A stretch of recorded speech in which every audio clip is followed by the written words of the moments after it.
Tạ ơn cả cuộc đời mẹ dành cho con. Có lẽ chẳng thể nào trả mẹ được hết công lao sinh thành, nợ suốt đời một lời xin lỗi.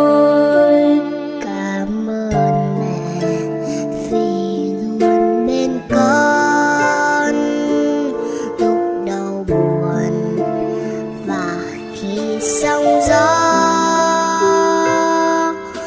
giông tố cuộc đời. Vòng tay mẹ chở che ghé vô về, mong thấy lòng nhẹ nhàng bình yên.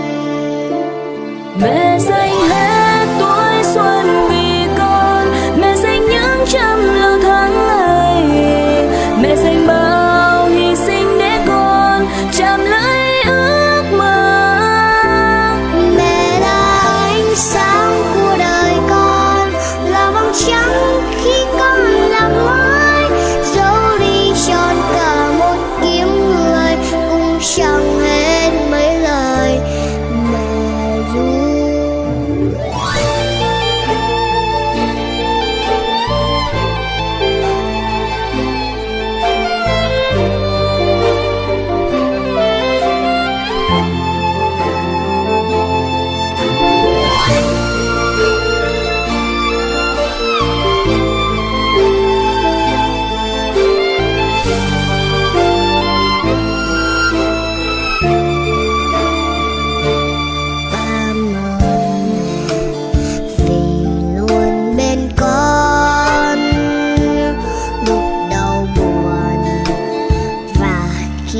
Sóng gió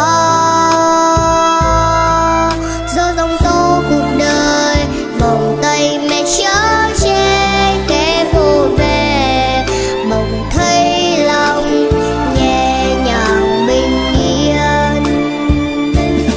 Nợ mẹ cả tuổi xuân vì con, nợ mẹ những trăm lâu tháng ngày, nợ mẹ bao hy sinh để con chạm lấy.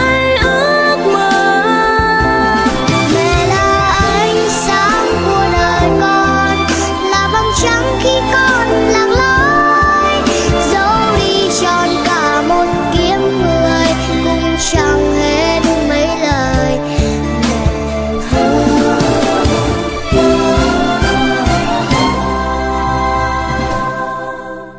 Dù giông tố khó khăn nào qua, mẹ vẫn dõi theo con phía sau. Đừng còn đi thành theo bước chân là nhớ